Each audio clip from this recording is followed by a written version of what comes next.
Welcome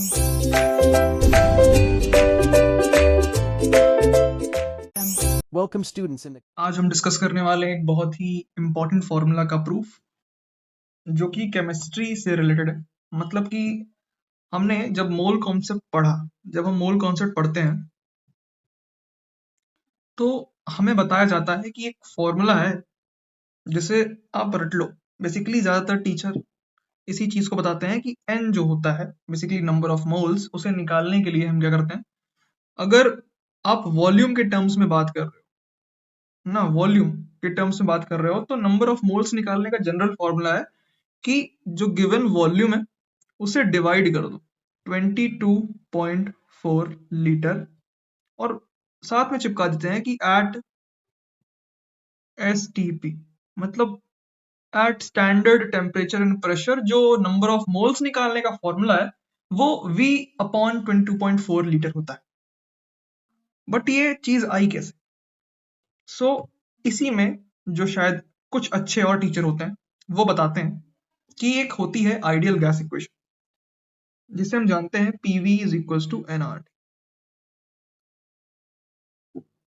इसी से पूरी चीजें बेसिकली रिजॉल्व होती हैं। देखो कैसे। सबसे पहली बात, अगर आप स्टैंडर्ड टेम्परेचर एंड प्रेशर की बात कर रहे हो तो प्रेशर उसमें स्टैंडर्ड लिया जाता है 1 atm, ठीक है ना। 1 atm आप प्रेशर ले रहे हो एंड उसी पे आप टेम्परेचर लेते हो 273 केल्विन। अब यहीं पे पूरी चीज आपको समझ आएगी।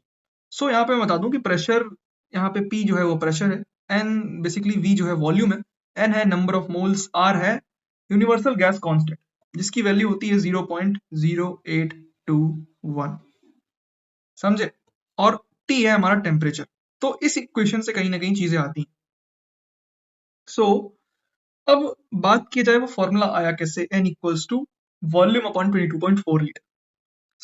हमें पता है कि प्रेशर 1 atm है, डायरेक्टली बचेगा V, N as it is रहेगा बिकॉज हमें नंबर ऑफ मोल्स से ही निकालना है। अब यहीं पे चीजें हैं, अगर आप मल्टीप्लाई करते हो R की वैल्यू 0.0821 मल्टीप्लाइड बाय 273, इसकी वैल्यू जो होती है, इसकी वैल्यू ये 22.4 के बराबर होती है, ठीक है।